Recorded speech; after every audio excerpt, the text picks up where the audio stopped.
Hey guys, welcome back to Coach's Corner. Last week we covered run cadence, and so it's only natural that we'd move on to cycling and cover what cycling cadence you should be at for your training runs, as well as just when you're out there racing on the roads versus on the trainer. Now, there's a lot of information out there that has a wide range of what cadence we should be at. You see everything from 50 revolutions per minute all the way up to 120, 130, and it's tough for us to decipher where should we actually be, whether it's training or in races. And the short answer is it's going to be different for everybody, right? We all have a preferential cadence, and so that certainly across the board is going to vary. But what we can do is we can understand the benefits of each level of cadence, whether it's a low, a medium, a high cadence, and how we can apply that, whether it's to our racing strategy or our training strategy, to really get the most out of our cadence from an efficiency standpoint, from a preservation of energy standpoint, and just an overall speed standpoint. So for starters, we're going to cover that low cadence. So when I'm talking about low cadence, I'm talking about anything that's really under 60 revolutions per minute.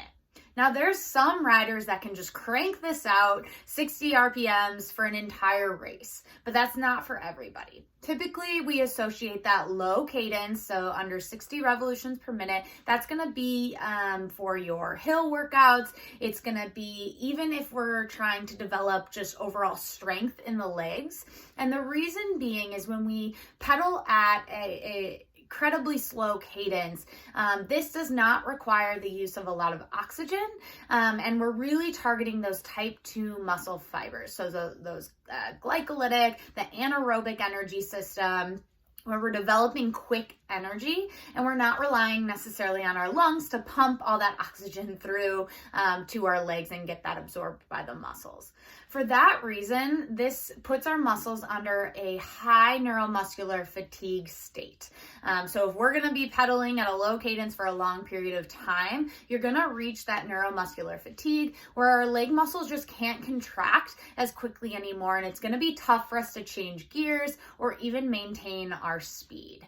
We're also going to get a buildup of that lactate, meaning that our body isn't able to produce enough energy quick enough for how we're using it. So we're burning through those glycogen stores at that low cadence. This is why this cadence is more commonly used when we're going uphill or we're using it in a training setting to really just develop that strength, like I said.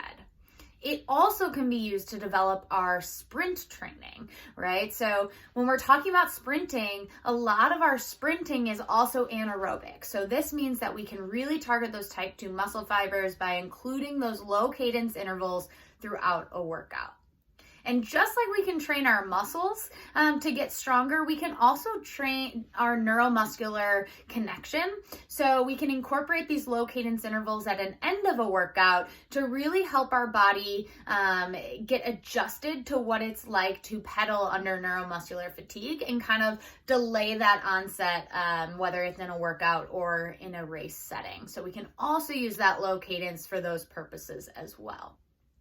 Then when we're talking our middle cadences, so typically in the ballpark of about 80 revolutions per minute up to about 90 revolutions per minute, this is going to be where a bulk of our training comes in. So it's a little bit more aerobic, meaning we're using more oxygen for each pedal stroke, but we're not creating that same overload of that neuromuscular fatigue. So typically when we're talking our tempo rides, our aerobic endurance rides, this is the cadence that we want to be at so that our muscles can get delivered a lot of that oxygen to them and also have the time and ability to uptake that oxygen into the muscles to generate the energy we need to maintain our speed, maintain our power.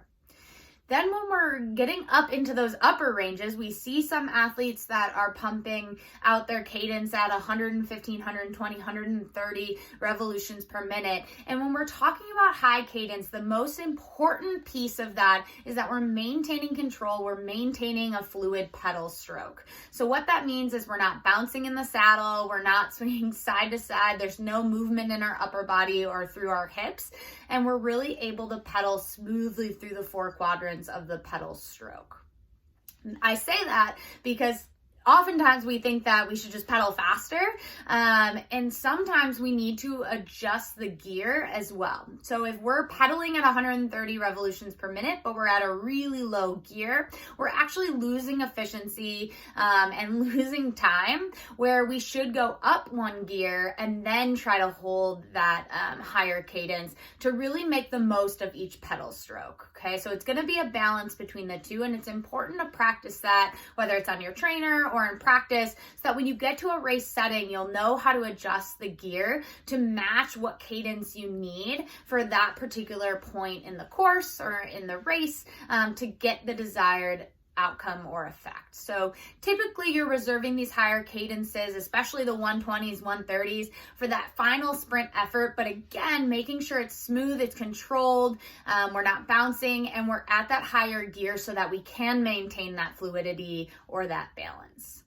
One thing you want to be cognizant of when you're out there training at these various cadences is, how is your body responding to the cadence? Does it feel natural, or are your hip flexors on fire after every run? And it's important that we're making those little adjustments, because like I said, cadence is going to be different for everybody, just like it is out there on the run. So making sure you're finding what that natural cadence is, and then incorporating little sections throughout your workout where you're either developing strength by going lower cadence, or you're trying to increase your natural cadence where you're using that aerobic, that oxygen for energy, by incorporating intervals where you're doing those fast, sustained, fluid pedal strokes, again, over 100 revolutions per minute.